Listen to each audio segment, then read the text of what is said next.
नमस्कार दोस्तों, राधे राधे। दोस्तों, तीज के दिन प्रदोष काल में पूजन के बाद हमें रात्रि जागरण करना चाहिए। इसके बाद हमें बहुत ही सुबह जल्दी उठकर स्नान आदि कर कर फिर से एक सूक्ष्म पूजा करनी चाहिए। हमारे यहाँ तीज की पूजा बिल्कुल नए वस्त्र पहन के की जाती है, नई साड़ी पहना जाता है। तो इसमें हम नए कपड़े साफ सुथरे पहनकर ही पूजा करते हैं। सुबह हमारे यहाँ हलवे का भोग लगाया जाता है। मैंने यहाँ हलवा बनाकर चढ़ाया है। फिर ये जो चने होते हैं, काले चने भिगो के रखे जाते हैं, ये यहाँ पे चढ़ाए जाते हैं। इनको हम 3 हाथ में ले लेते हैं, 3 चने और ये हलवा पूजा करने के बाद तब इसको हम खा के पारण करते हैं। और यहाँ पे सिंदूर भी लिया जाता है, इसको सुहाग लेना जिसको कहते हैं।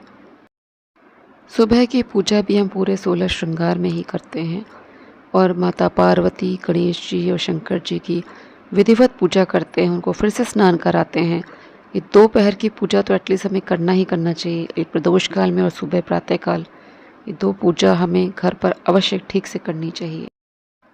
सुबह भी मैंने सूक्ष्म हवन करा। इसमें जो हलवा बनाया था उसकी आहुतियाँ डाली हैं। इस तरह से हवन करके सीधे भोग प्रभु तक पहुँच जाता है। सुबह व्रत का पारण करने से पहले मैं यहाँ पर सूखा अनाज निकाल रही हूँ पंडित जी को देने के लिए, क्योंकि पंडित जी आ नहीं पाए हैं। दाल, चावल, घी, शहद, गुड़, नमक, हल्दी, फल, मिठाई, वस्त्र, ये सब पंडित जी को हम दान में देते हैं। चढ़ाई हुई सुहाग की सामग्री पंडित जी को ही दे देते हैं, वो अपनी ब्राह्मणी को दे देते हैं। साड़ी भी हम उन्हीं को दे देते हैं।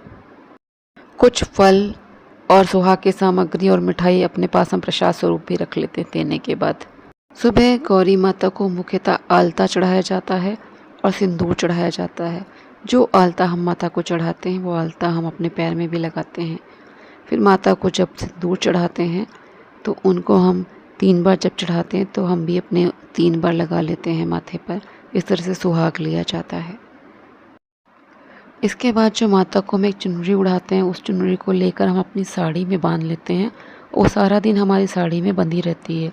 इसको चीर बांधना कहते हैं। वहीं पूजन स्थल में हमने जो माता को आलता चढ़ाया था उस आलता को अपने पैरों में लगाते हैं।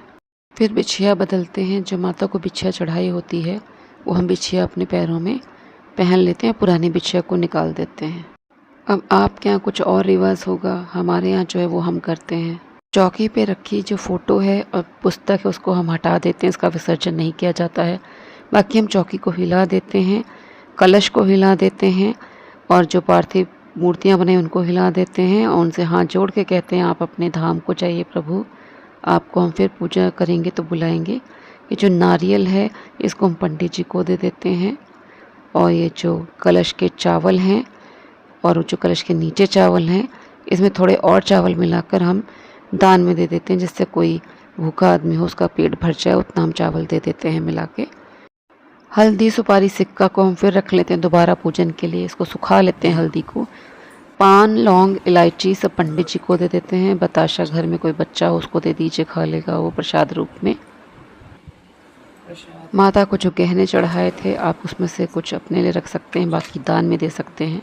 जनेऊ हम पंडित जी को दे देते हैं जो शंकर जी और गणेश जी को चढ़ाए गए थे।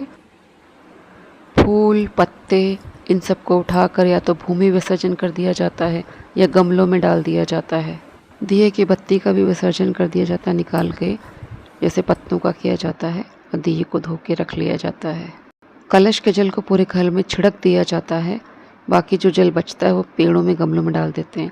अब यहाँ पे एक साफ पात्र में साफ जल भरते हैं, उसमें कुछ आप पुष्प डाल दीजिए।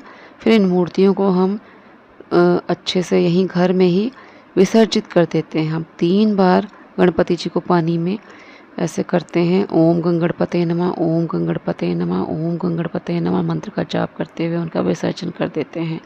माता पार्वती का भी ओम हे माता गौरी नमः, ओम माँ गौरी नमः, ओम माँ गौरी नमः, जय हो माता भवानी की। अब हम यहाँ पर शंकर जी का विसर्जन करते हैं। ओम नमः शिवाय, ओम नमः शिवाय, ओम नमः शिवाय, ओम नमः शिवाय। बहुत ही इको फ्रेंडली होती हैं मूर्तियाँ, मिट्टी बहुत जल्दी ही गल जाती है। और जब ये पूरा गल जाता है मिट्टी, तो इसको हम, मेरे यहाँ एक बेलपत्र का पेड़ है उसमें मैं डाल देती हूँ। इनको तुलसी जी में कभी भी, शंकर जी का जो भी पूजा का सामान होता है, तुलसी के पेड़ पर कभी भी नहीं डाला जाता है। वैसे तो तालाब या नदी में, बहते हुए जल में ही, पवित्र नदियों में इनका विसर्जन किया जाता है, लेकिन नहीं उपलब्ध है कोई आपके पास आसपास तालाब या नदी, तो आप घर में इस विधि से आसानी से विसर्जन कर सकते हैं। तो दोस्तों, आज का वीडियो मैं यहीं पे समाप्त करती हूँ। वीडियो में दी गई जानकारी यदि आपको उपयोगी लगी हो तो वीडियो को लाइक करें, शेयर करें। आप मेरे चैनल पर यदि पहली बार आए हों तो चैनल को सब्सक्राइब ज़रूर करें। जय श्री कृष्णा, जय श्री राधे।